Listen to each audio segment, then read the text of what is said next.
Good morning, students, and thank you all for attending the special assembly and for welcoming our special guest, Mr. Ken Pope of the Victims of Communism Memorial Foundation. Now, you may be wondering why, on the last day of school, before track out, we may be devoting so much time and attention to a subject that may seem far removed from your day-to-day lives, whether you're at school or at home.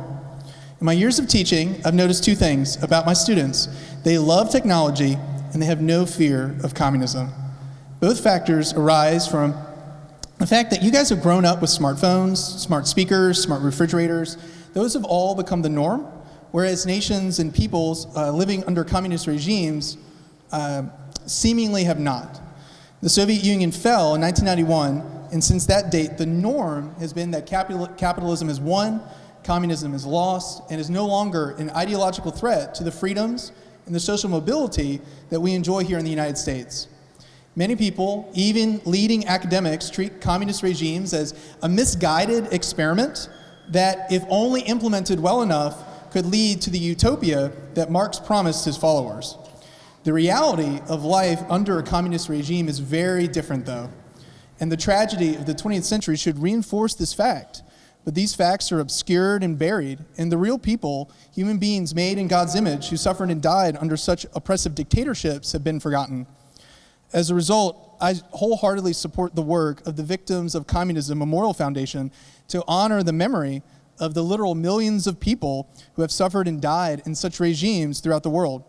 And likewise, it is an honor to welcome Ken Pope, Vice President for Academic Operations and Strategic Partnerships of the Victims of Communism Memorial Foundation.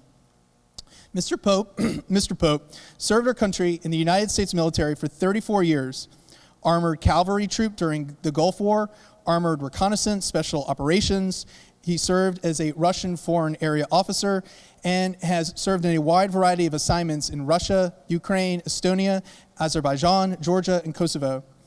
Mr. Pope has also served as an assistant professor at the Center for Intelligence and Security Studies at the University of Mississippi, where he taught courses on intelligence, advanced analytics, senior capstone program there at the university, and led the center's national security simulations. Mr. Pope, I thank you for your service to our country and for your time and effort in traveling here to Rolesville, North Carolina to speak with our students and present to us the real history of a really dangerous ideology. Students, Mr. Ken Pope.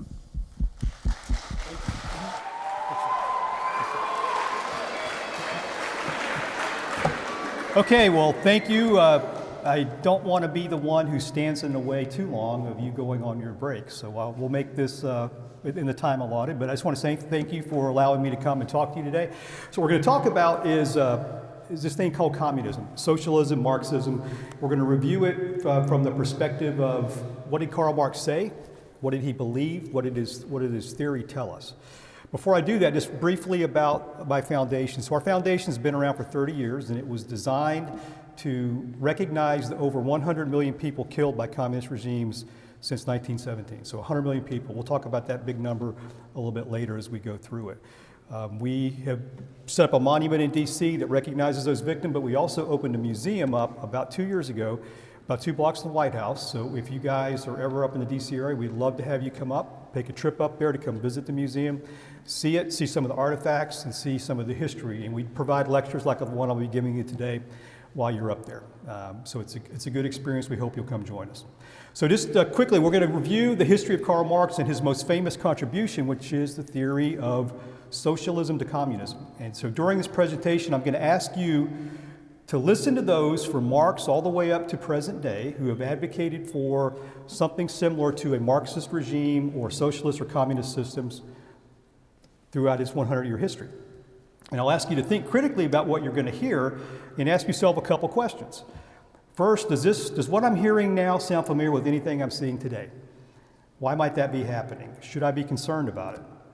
And also, can I be sure what some might propose now will end any differently than the previous experiments with this ideology or the system of rule that is proposed by Marx and implemented by the folks who followed him, called socialism and communism? So this is our agenda. We'll talk about some key terms, just kind of get us all grounded on what we're going to be talking about. Then we'll look at the ideology. We'll talk about his manifesto. We'll actually look at it. And we'll think critically about it too. What does it really mean? What is it really saying? And does it make sense? And then we'll talk about its legacy, and it's where it always ends. So I like to start with the definition. So Marxism is really just the same. These are the terms that we discussed today. It's kind of his body of work, his thoughts, his theories that call for a revolution, destruction of all the old system around the world that will be led by what he called a dictatorship of the proletariat. This group of elites who are going to lead the people to get rid of this old system. And what they want to destroy is a thing called communism, because he viewed that as the evil of the world. So what is capitalism? This is an organic system that grew throughout history, through the millennia. It started off with people bartering and trading, and it grows up into our modern economic system. And that's what he felt, along with his partner Engels, railed against as an evil system that must be destroyed. And it's going to be replaced by this thing first called socialism, where the government is going to make all those decisions that we got to make under a capitalist system. They're going to own everything, the means of production. They're going to tell the society how it's going to work. And this is what Marx described as this stage of society between capitalism and communism. Again, it's going to be led by what he described up here as this dictatorship of the proletariat. So dictatorship, you guys are probably familiar with. That has a connotation and a meaning that should kind of concern us. What it leads to in most cases is this thing called totalitarianism. It kind of devolves into this system where it's this individual or this very small group of elites at the top are going to run this thing. Their vote and their word is really all that matters. And everybody's going to be submissive to this all-powerful state and the leader. What he proposes is going to happen is communism. So what do we know about communism? It says socialism is the next step in this government. It's going to be a single-party authoritarian state. But what's going to happen? This dictatorship of the proletariat is supposedly gone away. So this is a kind of a utopian society that never really comes about to be. We've never really seen real communism anywhere in the world as defined by Karl Marx. So let's talk about why do we think socialism is a good idea? So we did a survey back in 2020. We do these every 4 years or so, so we're going to do one again this year. And we find that people have a kind of skewed view of what these systems are really all about. So 40% think socialism is a good idea, mainly amongst all Americans, but then some of the younger generations, what we call Gen Z. Some people think it's good to have a communism system, maybe 20% of the folks out there. And you see these things, people actually protesting for it up in New York City. We see socialists marching for things like Hamas. You see them in there quite heavily. You see the Communist Party of the US, you see the Socialist Party, these yellow signs and the red sign, all socialist organizations and parties marching in support of what took place in a lot of cases on 7 October. There was also a recent Cato survey that just came out. And you guys are familiar with George Orwell, his story 1984? Nope. Well, we'll talk about that later. So, but it's kind of come straight out of that book. So nearly a third of those people under the age of 30 in this survey said it would be okay for the government to install surveillance cameras in homes. So how many of you would like that? Okay, that's a good sign then. Okay, but so how do we get there? So how do we get to this place where people think socialism and communism are good ideas? So I think in the States, especially here in the US, we really don't teach our history very well. We don't teach the history or discuss communism accurately as what it really was, this deadliest ideology that we've ever seen. So in talks with groups of students around the country and around the world, I always hear the same story about Karl Marx. He was a great visionary. His theory was simply corrupted. He didn't do it, nobody did it the way he wanted it to be done. But I'll tell you that Marxism and communism was implemented exactly as we'll talk about this morning as Marx envisioned it, by destroying all the old system through violence and revolution. Again, his words. And Solzhenitsyn, in his warning to the West, accurately described what's going on. So people know about the manifesto, and they know about Marx, and they claim to support his ideas, but very few people have actually taken the time to read it. So how many of you have read the Communist Manifesto? A few of you, okay, good. That's better than I typically get in colleges and other places. So I would also ask you this, so how many people have read the book? How many of you know how many pages are in the Communist Manifesto? That's always a test I give. How many pages in the Communist Manifesto? I've heard people say 1,400. It was actually a pamphlet, 47 pages to include the preface. So it's something that's relatively easy to read, but yet people seem content to not read it or really understand it. So that's how we get T-shirts that I see walking around college campuses that show some of the greatest mass murderers in human history, Stalin, Mao, Lenin, portrayed as cool party guys on T-shirts. Or my personal favorite is the Che Guevara T-shirt. And every time I'd stop a student on college campus when I was teaching there, I'd say, hey, tell me about this dude, Che Guevara. What do you know about him? I don't know. I didn't know who this was. Well, do you know that he is personally responsible for either by his own hand or orders killing 1,000 people? Is that the guy you want to be sporting this T-shirt about? So word kind of got around campus pretty quick. Don't go to Pope's class with this T-shirt on. And this is the problem we have. So 13%, if you look at those at grade or above, 8th grade, only 13% know history or have an accomplished stance or understanding of our history, world history. That's not good. So they understand this thing called communism, the history of it, how it happened and why it happened. They also don't understand U.S. civics any better, 22%. So they don't understand what some people are proposing would be a better system, and they don't understand what we actually have that actually works and is a model system for the world. People come here for a reason, because they believe in our system. So let's talk about communism and what I experienced. So before I came to this organization called VOC, I was kind of bookended by being a college student at the university level. And also then I taught at the university level right before I came to Victims of Communism. So in between, as we heard from my bio, I did a couple different things. But one of the things that really interested me in the university was studying Russia, studying communism. So my degree was in the sociology of the Soviet Union at the time during the Cold War. And at the university, I heard a lot of things that you hear people say today, which is, communism's good, socialism's good, it's just not been done quite right. The Soviets are really working on it, they're going to get it right in a few years, just, keep the faith in this system. You get a lot of free stuff, and, probably as a college student, I believed a lot of that. But then I was also a newly commissioned Army officer, and my first assignment was over to the East-West German border during the Cold War. So Germany was divided into two halves, East and West. One was with the Soviets, one was with the NATO forces. And when I'm teaching at the university, I'm talking about this, I'm getting a lot of blank stares from my students. They have no idea what I'm talking about this period. So I asked this question, how many of you have heard of the Iron Curtain? Anybody heard of that? I would ask students then, well, was that just a metaphor or was it really a physical barrier? And what do you think it was? Was it a metaphor or was it a physical barrier? Yes, ma'am. Almost. It's both, actually. So it's both a metaphor and a real physical barrier.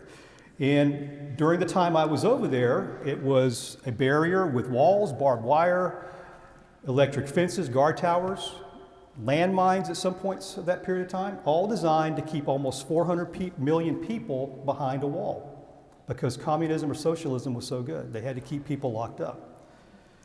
So I'm thinking about this, all these things my college professors are telling me is just not matching my reality that I'm seeing right now. So I'm going to ask you to do the same thing, kind of think about this as you see it. So let's talk about that Iron Curtain. It was actually a real physical barrier. It ran, if you look at Russia, the big red country, and then you have this Barents Sea, the wall ran all the way down the coast of Finland, across between East and West Germany, all the way down to the Black Sea, 4,300 miles. And most people only think the wall was around the city called Berlin, which is also divided in half at the end of World War II. Sadly, most people only think that wall was right down the middle, but actually it was 95 miles of wall encompassing all of West Berlin. Again, designed to keep people from the east from escaping into the west, not the people from the west to run over there and grab all the great stuff from East Germany. I traveled to this city 3 times during the Cold War, and this is what it looked like, that barrier.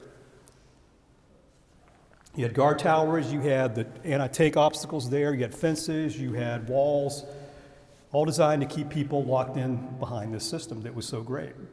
Where I actually worked was up on the East-West German border. So what you see here, it's kind of hard to see in this photo, but in this foreground, you see this pole with a red dot on it. That's the actual physical border. And then instead of one fence, it was actually 3 fences. So you had a primary fence here, a secondary fence about a couple hundred yards back, and then usually a third fence about 2 to 3 miles back. If you were East German, you got caught in between the third and the secondary fence, you were arrested, sent away for a pretty good while. If anybody was caught between the secondary fence and the physical border itself, they would be shot on sight. No questions asked. When I was there, I took this picture in '87. A couple months later, on a night patrol, one of my patrols saw East German Guard try to escape. He got caught in between the secondary and the primary fence. He was shot. He wasn't killed. And they didn't go help him. Instead, they turned the dogs loose on him, and the dogs killed him. That is the system that we're talking about today. Kind of dark, kind of bleak. But let's talk about how do we get here. So let's talk about what the guy who put it together. So how did this all happen? Before we explore this guy called Karl Marx, and who brought this system, this ideology to the world, I want to ask you to do a couple things. So when I taught in the intelligence courses at the university level, I always asked my students, when I was working in the intel world, what was the first thing I did when I got an intel report or information that may go into a report? What was the first thing I wanted to do? Well, they would say, well, you read the report. Well, no, I didn't. I would go back and I'd figure out, well, who wrote this? Does this person have any experience with anything that he's talking about or telling me before I want to change either how I'm going to collect intelligence, change operations, or at some point risk people's lives to go get some more information? So if I didn't feel like that was, this guy had, or this person who wrote this had any background there, I wouldn't really pay too much attention to the report without really investigating it further. We should be doing the same thing with Karl Marx. Does what he's telling us, does it make sense? And does it work? Do we have any expectation that it might work if we tried it somewhere else besides where it's been tried throughout its history? So let's talk about the guy. So he, born in the early 1800s to a Jewish family, middle-class family. His mother and father both came from what we call rabbinical families. Both had rabbis in their family, and they were educated folks, which makes his anti-Semitism that he expresses later on in life kind of surprising, difficult to understand. Before he gave up his Christianity and became an atheist, he attended a liberal high school and he wrote a lot of poetry. And what really could only be viewed as what we consider kind of earnest Christian meditations. So he did do that. He was initially a pretty good classical scholar, philosophy, poet, and he wrote extensively, though, when he had a turn, about very dark, very apocalyptic topics that you see as you read some of the manifesto that kind of seeps through into that. And at the university, he was like a lot of college students you see today. He spent a lot of time drinking, fighting, and running up a lot of debts. But he wanted to be professor, but he was never really selected to that position. So what are the main influences? So what made Marx think about the world that he eventually designed and wanted us to emulate?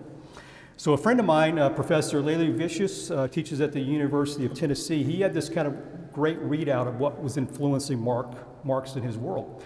So Europe had just gone through this thing called the French Revolution, very violent. So they wanted to end the French monarchy, and it came to Paris in 1789, and these revolutionaries sought to end this monarchical system violently, and that's what they did. So you see the guillotine. That was how they got rid of the king and some of his entourage, and eventually anybody who stood up or voiced opposition to what the revolutionaries wanted to accomplish. So what ensued was this great mass terror that ended up killing tens of thousands of people until a guy called Napoleon came in and put a stop to some of the worst excesses. And then he became a dictator and ruled Europe quite a bit, fought a lot of war there until about 1815. Then some of you have read, I've heard about the Industrial Revolution. This was going on. It came with a lot of progress. It did some good things, but it also came with some significant abuses and excesses early on in early periods of this. This rapid transition from kind of an agrarian culture to more industrialized, it kind of rent the society and caused some significant problems. It really weren't really introduced or corrected, until we had some of the labor laws that took place in England and the US. So it caused problems. Wasn't always good, but it got a lot better. And then you had the German philosophical revolution. It was led by a gent named Friedrich Hegel. And he had this view of history that history is moving in a specific direction, and you have these series of clashes of history moving forward. You have this existing social state, like, say, capitalism for our purposes.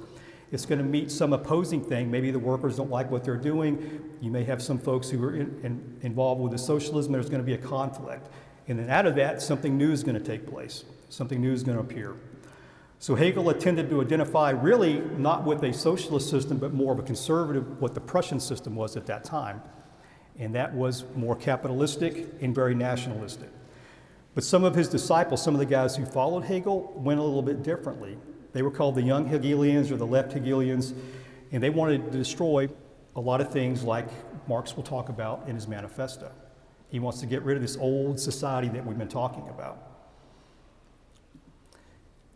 He soon becomes a radical when he gets involved with these groups, moves to Berlin. He's eventually kicked out of Berlin because he's a follower of Hegel, very radical. They don't like what he's saying, and he has to finish his doctorate degree at Jena, which was a little bit of a less prominent school at the time. He becomes a journalist for a radical newspaper, which the Prussian government immediately shuts down after about 5 months. They became too much for the imperial Prussian regime to allow to happen. It's an interesting note that most people don't realize that Marx actually wrote papers as a journalist and wrote for U.S. publications. He wrote about 500 articles for U.S. papers. They were mainly a lot of op-eds, kind of polemic or very harsh. He eventually moves to Paris, meets his friend Friedrich Engels, and they start this partnership that's going to impact history throughout the rest of, up to our present day. So after he's eventually kicked out by the French government from Paris. They didn't want him there either, and he kind of wanders around for 5 years before he ends up back in England. He's in England now. He marries this lady called Jenny Westphalen, whose mother came from Scottish nobility. Not great, but a Scottish noble. Marx at times attempted to use her name and her pedigree to gain financial support. Also, what was common in the day that they had 7 children. Fortunately, about half of those kids died either during childbirth or from childhood illnesses at that time. But the bulk of his life, he was unemployed. He didn't have a job, and he and Jenny really lived this life of constant debt and scraping by. Engels, on the other hand, his family came from money. They had wealth, and he supported Marx and his family for the bulk of his adult life after they met. Also, Marx fathered an illegitimate child with his housekeeper, which he convinced Marx to claim as his own. So he didn't do his friends any favors there. His daughters, interestingly, their family life was kind of sad. You look at some of the reports of what was going on in their household, not good. He didn't get along with anybody except his wife. And shortly after his death, his daughters, Eleanor and Laura, die in suicide pacts with their husbands. Except Eleanor's husband didn't go through with it, but the other 3 did. So again, not a rosy existence in the Marx home. So this next slide is going to have a couple offensive terms. I apologize for those up front, but I think, again, we need to understand the guy and what he's about. So a lot of what he's talking about, in 1848, he wrote a book called, 1844, on the Jewish question. It was very anti-Semitic, even for that period, but that was sadly common in his day. And what we know from his correspondence with Engels, he believed that. He was very anti-Semitic, he was racist in a lot of his language, and he was very elitist. And we'll talk about a couple examples of that. So particularly that those who fell on the outside of what Marx thought was right, or his way of thinking, he was very abusive in his language to his opponents. Ferdinand Lassalle, his son-in-laws, they were referred to with the N-word or worse. And that was interesting. So in his correspondence, this is where we're seeing this in the primary sources. So a friend of mine, Paul Kingor, writes about this in some of his work, is that Marx and Engels are writing to each other in the German language, yet they go into the English language and pull in offensive terms for certain people and put that in their correspondence. That's not appropriate. He also refers to people that don't have money. There's this word called Lumpen in German, which means rags. He referred to people who are poor in these terms. So again, not a guy that, you would think. People say that Marxism and socialism makes everybody equal and everybody's on the same ground. That really is not how he viewed the world.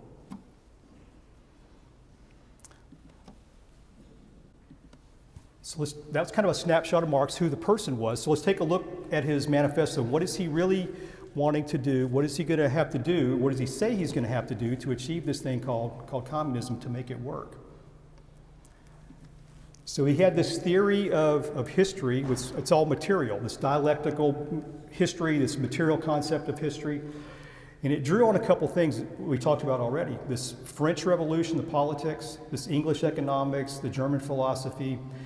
And he saw this as this constant struggle throughout the course of history. From the very beginning, where you have these unorganized agrarian societies, hunter-gatherers, all the way up to capitalism and all the way up to what he thinks is going to happen, which is communism, where the only thing that really matters in his view of the world is economics. It doesn't take into effect the actions of individuals or people. And if we look at our history, the great changes in our history came about not by really about economics, by individuals, good or bad in a lot of cases. George Washington, for example, or Thomas Jefferson. On the negative side, Napoleon or Adolf Hitler or Stalin. They changed the world. It wasn't so much the economic condition, but the ideology that was driving these individuals. And he always viewed this as some type of conflict between oppressor and oppressed, and this capitalist system simply has to be destroyed, and it's going to lead to this thing called socialism and communism. So how does he see it? So in his manifesto, I think some of you have read this, but these are, what I like to do is use primary sources. And in chapter 1 of his manifesto, he's talking about this conflict between these classes, what he called the bourgeois, the rich, the wealthy, the middle class, and the proletariat, the oppressed, the lower class people who have less money, the poor. He talks about an open fight. It's a revolutionary reconstitution of a society. They're going to change it through revolution, which he also talks about violence. They're going to do it that way, or both sides are going to be ruined in the conflict. That's the world he's envisioning. So what does he also see? So if you look at in the manifesto in chapter 1, he says there's some problems. See, there's too much civilization, there's too much means of subsistence, and there's too much industry. So things that we would think of as a modern progressive country or society functioning the right way, he views as a problem. He also thinks that if you're in the middle class, you're eventually going to sink down and you're going to be part of the lower class. I think he discounts a lot of success stories for people who have nothing. I was the first one in my family to go to college. First one. And I've been a CEO and a businessman and a vice president of this organization now. So I think he discounts the ability of people to rise up out of their situation during his period and also in the course of history. He also said there's really no relation between the two classes, that the rich people, the bourgeois or the wealthy, don't have the same view of family as everybody else does. And I think if we think about that, that really isn't the case. I think rich people or poor people, they all love their family the same.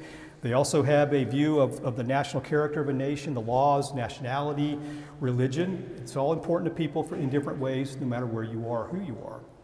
Again, these are things that he's talking about as reasons to change the system fundamentally.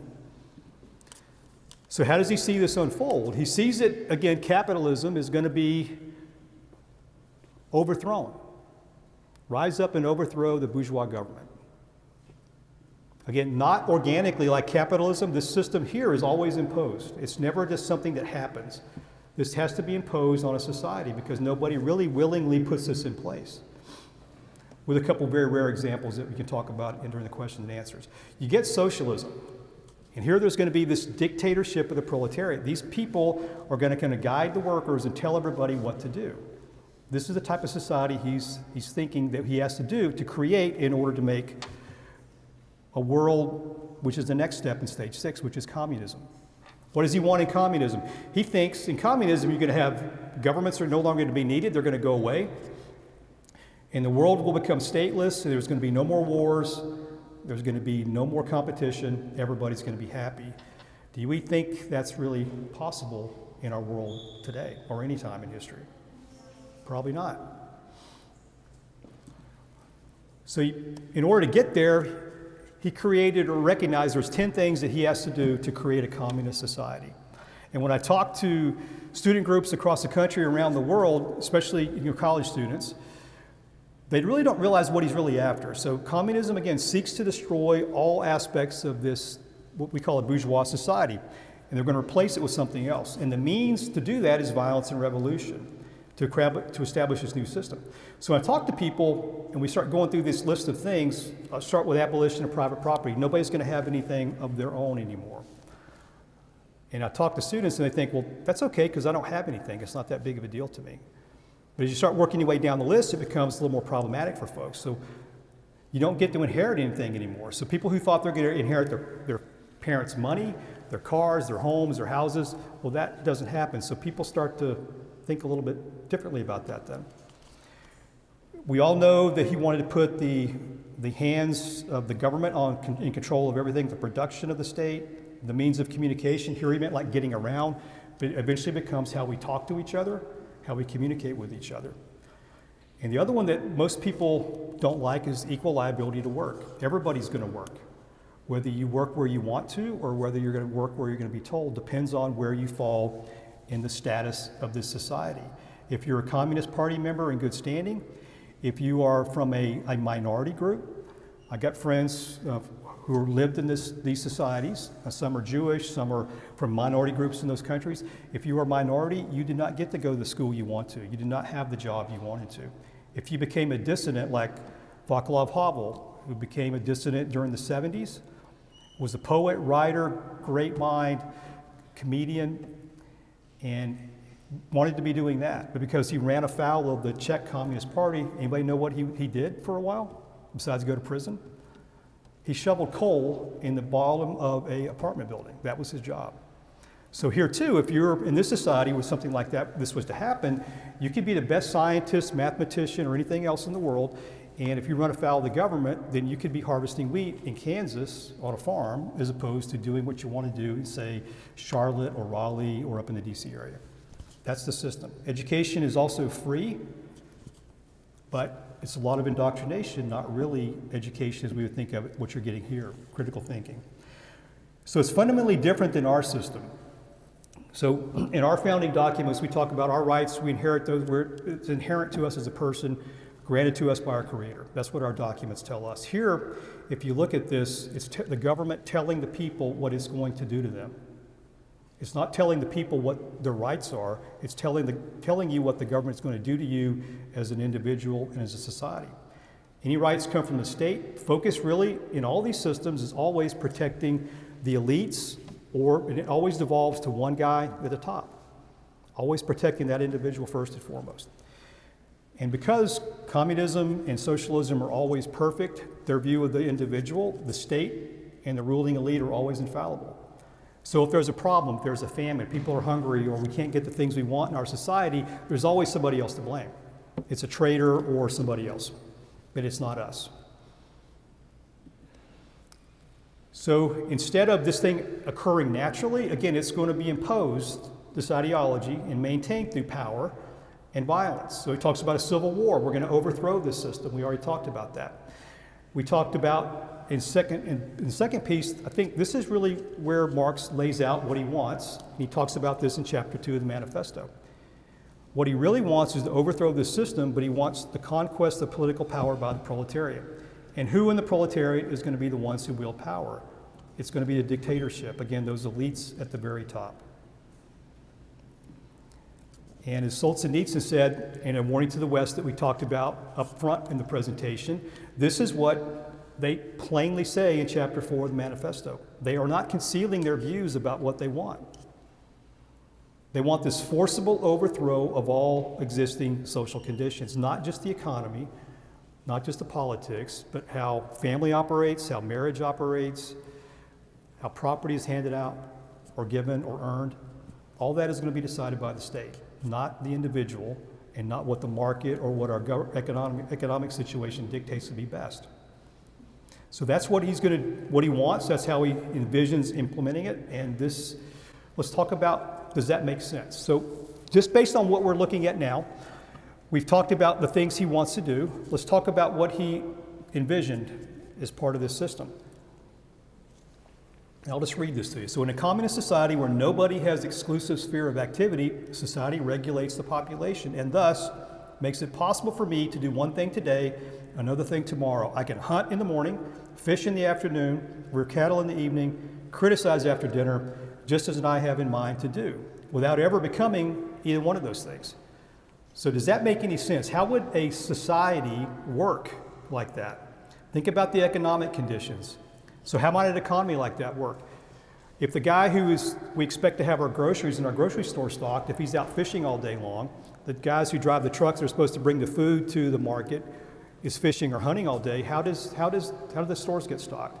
How does the police system work? How does the fire system work if people are out doing what they want to? We talk about the needs of people just taking what they need, just their portion. How's that going to work if a family has somebody that's sick and you want to go get a little bit more, so you have to go back day after day to the market, for example? And I'll just do the third one. The dictatorship of the proletariat, is it ever really going to go away once somebody is in charge of a nation and has literally the power of life and death over people? Do you think anybody's going to willingly give that away to anybody else? Probably not. And really, it never happened that way. So scientific, his highest form of praise for anything was called scientific. He liked that word. But let's talk about the scientific method. So you ask a question, we kind of study this, you see it in your classes. You do some background work, you kind of construct what you think might be initial explanation of what you're seeing.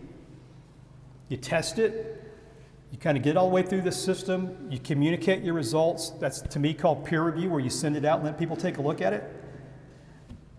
Do you think Marx did any of this with his theory? Well, not really. He didn't do that. He began with his conclusion, his vision of the world that we talked about, and that's where he started, and that's where he ended. And a couple folks have written better than I could about this particular topic and how we viewed the world and his theory. Paul Johnson, I think we have talked about this one before, Winston, about his view in his work called The Intellectuals. Now let's read his quote. It says, one hand, he spent entire decades of his life amassing facts, accumulated in over 100 enormous notebooks. But these were facts to be found in libraries, blue book facts. The kind of facts which he did not interest Marx were the facts to be discovered by examining the world, the people who live in it, with his own eyes and his own ears.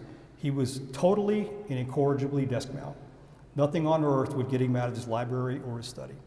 So he's writing about the problems of the world without taking the time to go out and explore them.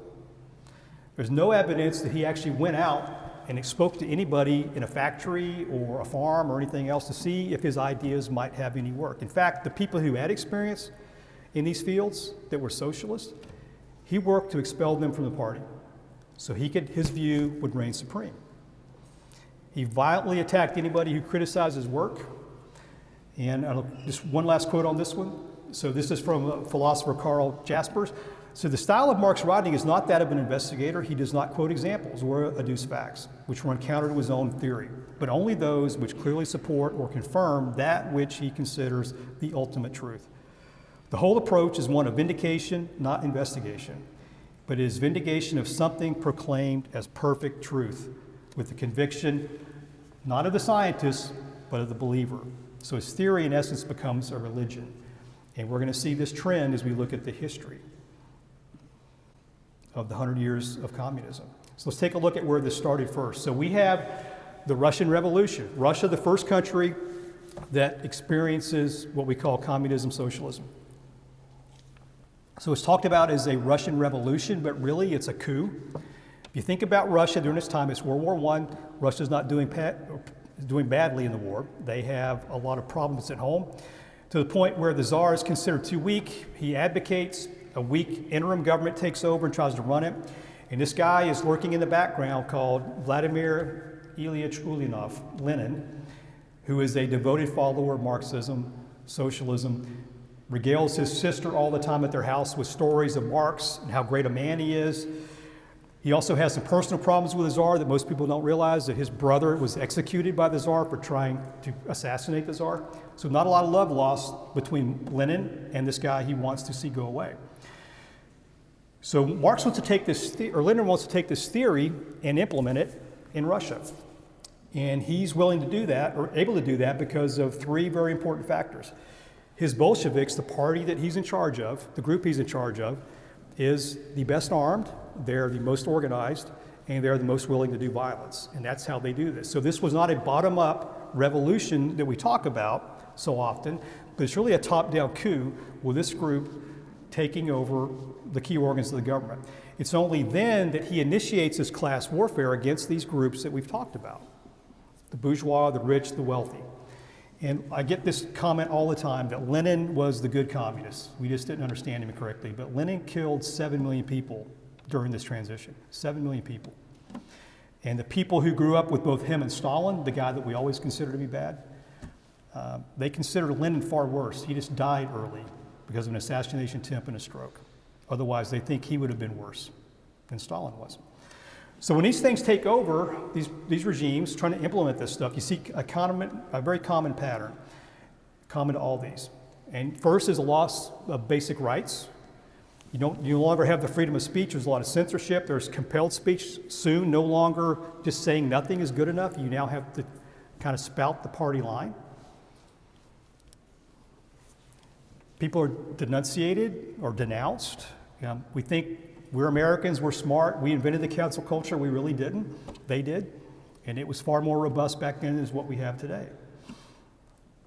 You would lose your job, you lose your income, like the hovel example I gave a minute ago. People will no longer want to talk to you. They will no longer want to be your friend. Family will denounce you.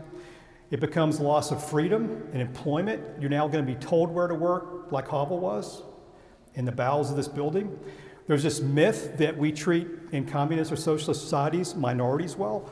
This was the Crimean Tatars. Crimea, still a problem today that we're talking about in the news. The Crimean Tatars were shipped out of Crimea and sent to Siberia because they were not of the group that the powers that be wanted to have there. There was violence in all its forms, physical abuse, torture, extrajudicial killings, murder, purges that we'll talk about. This one thing we'll talk about in a minute, the top photo there, the Cultural Revolution in China, where Mao weaponized students against both their parents and their teachers and other government officials in these areas. 2.5 million people killed because of this. And then you have, where it just goes completely next level, is Cambodia, where you have the killing fields. Or Pol Pot. So Pol Pot ships his entire society out of cities, guys who had never lived in a field or done farm work in their entire life, sends them out, and 2 million people starved to death in that transition, or executed. Okay, welcome back. I'm glad you guys had a quick break. It's good. What I want to do now is talk to you about how do these guys stay in power? How do they get it? How do they stay in power? So you have this ideology that Marx created, these 10 measures that Lenin and other guys want to implement when they take over. That's what's driving this. But what are the two tools that really, if you think about it, it comes down to two things that makes all of this work. And the first tool is violence. The second one is total information control. So let's talk about violence. So this is just a great quote from a guy who lived the kind of the Soviet dream. Author, poet, playwright Vladimir Sorokin. I'll read this to you. As a child, I perceived violence as a sort of natural law. In the totalitarian Soviet Union, oppression held everything together. It was a sinister energy of our country. And having traveled in that part of the world, into Berlin, I can tell you he nailed it. People will not look you in the eye. They would not talk to you. They were afraid constantly of saying anything wrong, of doing anything wrong, or having somebody who would just say they did because they themselves were under threat. That's the type of society this was, and violence didn't ensue. It was also a society where information that people got was controlled. And all of what they got, most everybody believed, was a lie. And Solzhenitsyn really said it best. Everybody knows that the powers that be are lying about the system they say is working so well, but yet they still lie. They still do it. And that's how this system called socialism and communism works. It's a system based on lies, because the truth is it simply doesn't work. It doesn't work for any society that really has tried it. So let's talk about violence first. It went everywhere. People think it was just the enemies of the state that were subject to violence. It really wasn't. Everybody was subject to this thing called violence. We'll talk about violence toward the church, toward religion in general. So what they really wanted was the destruction of God and religion. That sounds kind of silly, but really in order for this system to work, they have to do this. They want ideology and faith in that ideology, the communist ideology, and they want the people who are ruling to be viewed as kind of the leader, or in some cases, God. That's not far-fetched when you look at how they view Lenin. Lenin's body is still laying in state in Moscow today. Stalin kind of fell out of favor, but Kim in Korea, when something good happens in North Korea, they thank and praise this guy called Kim, because all good must come from this guy. In the Soviet Union, it went to such a next level where they created their own 10 Commandments. You will have no other gods before me. Well, really, you're going to be in love with the Communist Party in the state. And then look at the one about you shall not kill, thou shalt not kill. You can kill if you're killing an enemy of the state, in essence. Then it's okay. And it's okay to steal if you're stealing from those they viewed as already stole stuff from you throughout, just by being virtue of being an oppressor or being in the bourgeois class. And it comes across as always ideology that drove this violence against religion, but it really wasn't. It was also convenience. So this slide, if you look at the image, it's not just Christianity, the Orthodox Church, it's every form of religion. It can be, Buddhism, it can be Islam, it can be anything. They're going to go after it. And pretty much every one of those groups is pictured in that propaganda poster, which simply says the struggle or the war against religion. So Lenin, first guy to try to get rid of religion. So what is he really after here? Where's he going? So by early 1920s, when he does this, he's already robbed literally all the banks in the country. He's held bank managers hostage to get to safety security boxes where people stored their valuables or goods. The agricultural sector, the farmers, he sent his Red Army out to steal food from the farmers, had a series of violent acts out there. But then his last piece is the Orthodox Church, the Russian Orthodox Church. And he wants to go out there and get this gold and the silver from them to fund his government. So in order to fund his government, he's going to go out and he's going to kill or execute about 22,000 people to fund his government. Anybody have a guess how long all that gold and silver, that money lasted? Yes, sir. Yes, ma'am. How about 1 month? He killed 22,000 people to fund his government for 1 month. So think about that for a bit. So all these states, when they're created, they create this thing called a very powerful, what we like to think of as a terroristic security service. So in the U.S. and in the Western world, the intelligence services and security services, their mission really is to protect the nation, right? That is not the purpose in these societies or these systems of rule. Their purpose is one and one only, and that is to protect the guy at the top, the elites at the top, and the party. That is it, nothing else. So we've spoken about Lenin. His Red Terror kills about 5 million people. Stalin's Great Terror, we think he killed roughly 20 million people over the course of his tenure. Mao's Cultural Revolution we spoke about a few minutes ago, maybe 2.5. Pol Pot, 2 million through the Kims, East Germany, and the like. If you look at the ones highlighted in bold, the top three, Stalin, Mao, and Pol Pot, who do you think the worst offenders were in those societies? Who do they weaponize against people? Students, kids, against their parents, against the government. In Cambodia, I have a lady who goes out and does these talks with me. She survived the killing field. She was part of that 2 million. She lost half her family there. The worst offenders in those camps were teenage boys who had the power of life and death over everybody there. Adults, parents, they killed their own parents, they killed their own family members because they're caught up in this ideology. And when I talk to people around the world, they just don't realize what a narcissistic, paranoid society. East Germany, the Stasi, secret police of East Germany, they had one intelligence officer, full-time intelligence paid officer for every 180 people in the country. Think about the size of that intelligence organization, just to watch its own people.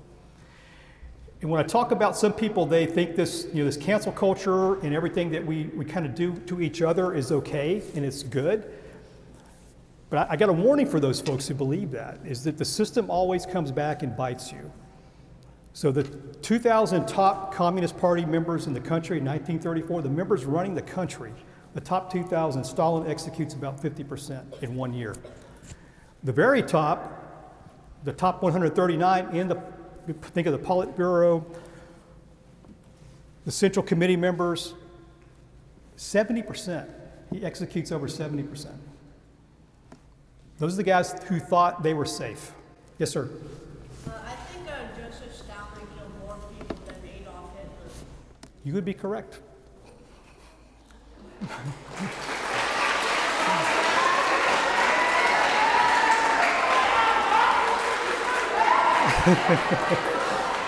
All right. Okay, so the other form of violence that these organizations or these societies used was called famine and collectivization. So collectivization was the ability to get all these people together to work a farm, or industrialization, kind of this rapid thing of making your economy more modern. But if you think about this collectivization, what are they actually doing? So you got some folks that say in Moscow who work in the capital city, and they're going to tell these farmers who have been feeding their families, their villages, their towns, their cities, the country for millennia, and going to tell them, guys, you're doing it all wrong. Let us show you how to do this.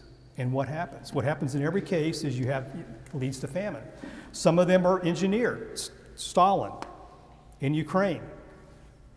He engineered a famine there called the Holodomor, which is simply a Ukrainian word which means death by basically starvation. He locks the entire country down, surrounds it, will not let anybody out or in, and they take all the food out. And they sell it to the Western markets to make money for Stalin's government.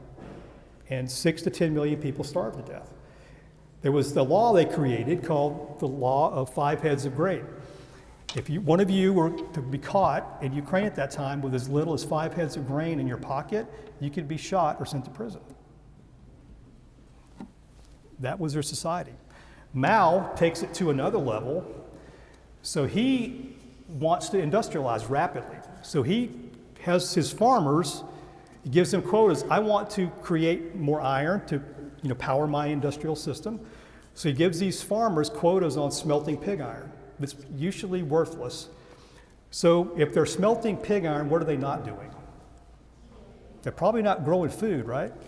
So it creates a famine. People are starting to starve. And then the geniuses from the capital city come out to the farms and see that something's wrong. They see sparrows eating what they thought was the grain. But what the sparrows were really doing, they were eating the bugs that were eating the grain. So Mao and team decides to issue this edict to kill all the sparrows in the country.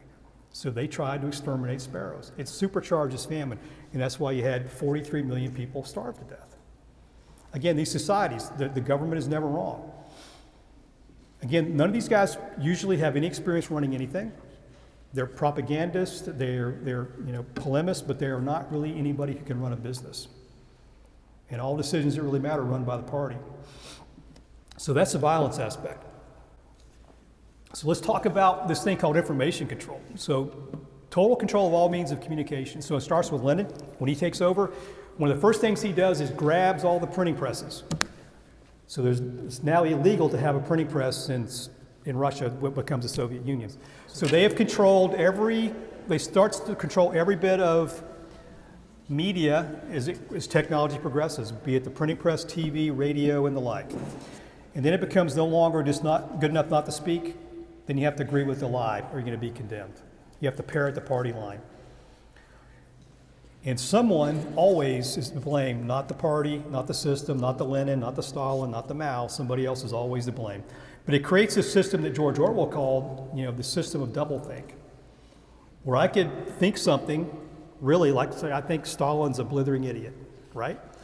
I could tell Mr. Brady here that Stalin's a blithering idiot if we're outside way away from everybody else and without wearing 3 mics. And I think maybe I trust him enough to do that, but I would never say that in a group like this because I knew what would happen to me. There was a guy, Nikolai Getman, he had the painting that you saw in one of the pictures. He was in a small group, World War II veteran who served and fought with the Soviet Union, did a great job. He was with a group of 7 other artists. One of the guys in the group drew an unflattering picture of Stalin on a cigarette paper. They were caught and they were all sent to the gulag. He spent 8 years in a gulag because he was with somebody who drew a bad picture. So that's his system. So I want to talk about this poster for a second, this Workers of the World Unite. The gentleman I spoke to earlier, Václav Havel, he wrote this great piece called The Green Grocer. I recommend you guys read this. It's kind of a really beautiful explanation of the type of society this thing creates. So think about this. You got this shop manager in some collective store, the greengrocer, and he has this poster up behind his desk, and it says, Workers of the World Unite. Now, nobody believes this sign anymore. He doesn't believe it anymore, nor do most of his customers. Nobody believes it. It's meaningless. There's really no enthusiasm about that slogan anymore because it's not taken seriously. It doesn't work. Everybody can see it with their own eyes. It's an empty slogan. Most people probably don't even notice it when they walk in the store anymore. It's so ubiquitous in that society. But if that sign, the content has no meaning, does the sign, as a sign, have a purpose? And he would argue, yes. He's telling everybody that comes in that store, hey, I'm doing what's expected of me. You don't need to worry about little old me. It's directed at all these informers, the police, the government officials, party officials. I get it. I'm part of the team. Don't worry about me. But what if that slogan said instead, I'm afraid I'm obedient? You think he'd be as willing to put that up? Probably not. But that's really what the sign is communicating. He'd be ashamed of himself to say that.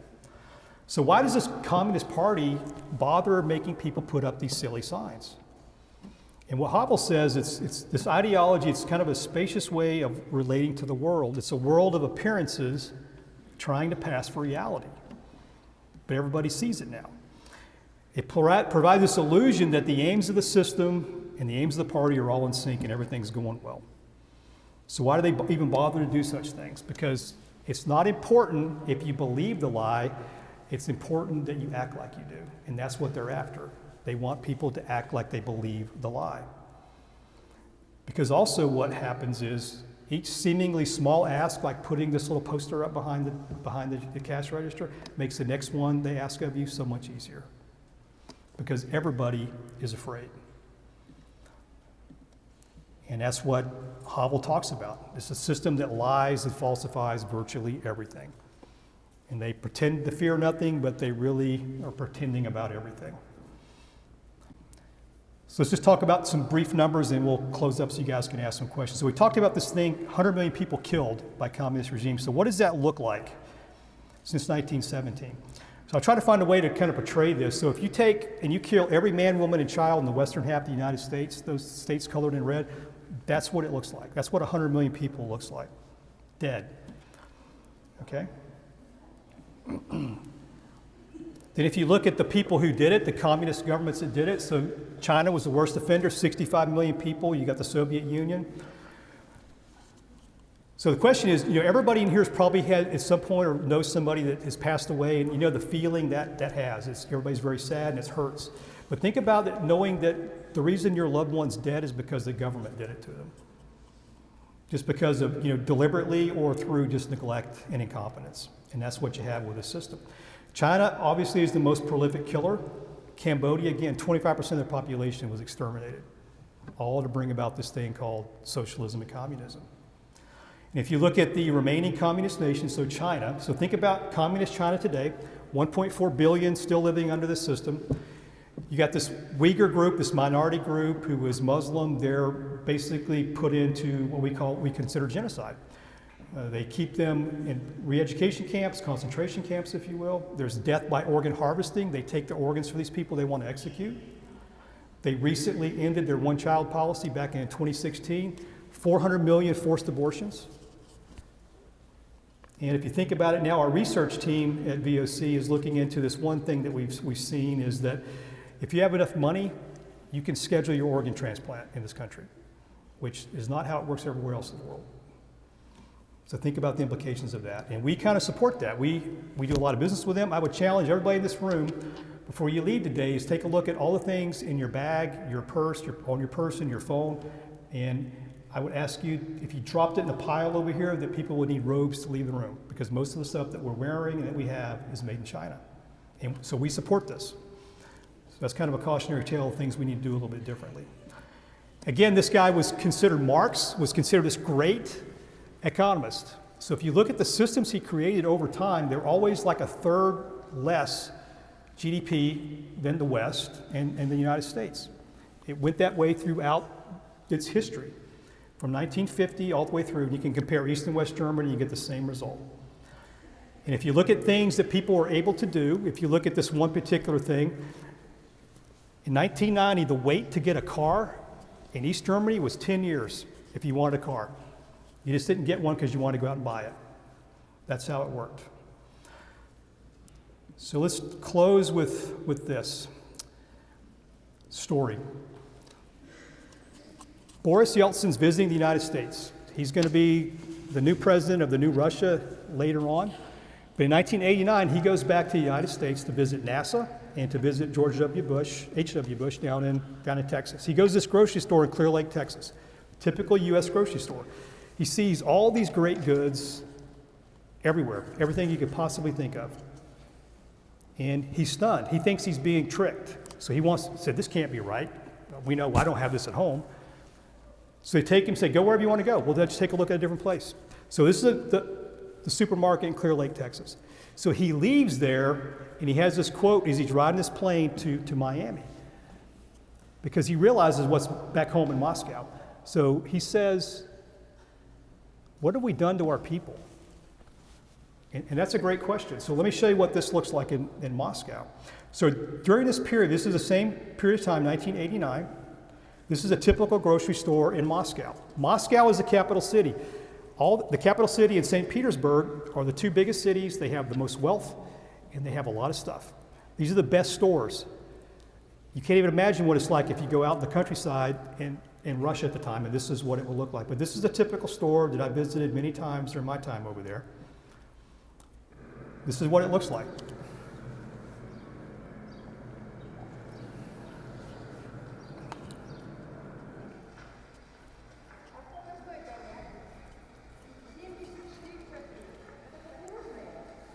She said, what's up with this, Tanya? It costs 7,000 rubles for a package of this stuff.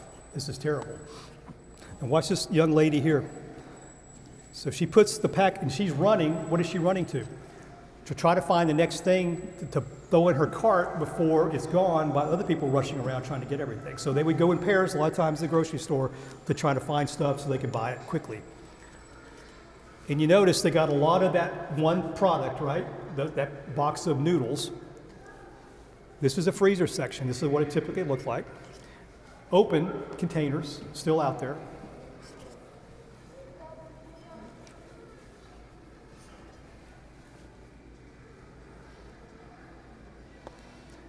You would see a lot of the meat just like that.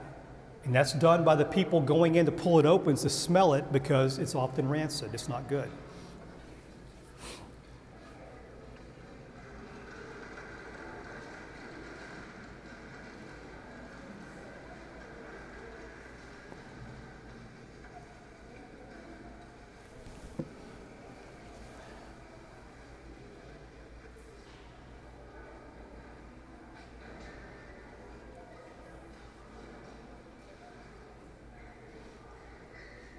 And that's what you typically see a lot. Everybody's smelling the stuff before they bought it to take it home.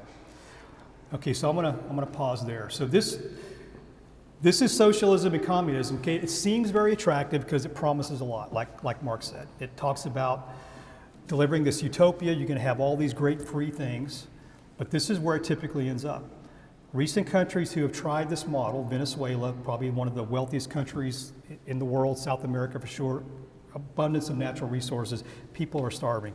7 million of their people have fled the country because this is what they're dealing with now. So it proved, his ideology and theory proved incapable of really fixing anything that he thought needed to be fixed without making it worse. The answer was always worse. And communism really, despite what he predicted, never really came in place. It just never went, it never came about like he said it was going to do. The government never went away. It was always this system. Okay, so I'm going to end here. Thank you so much.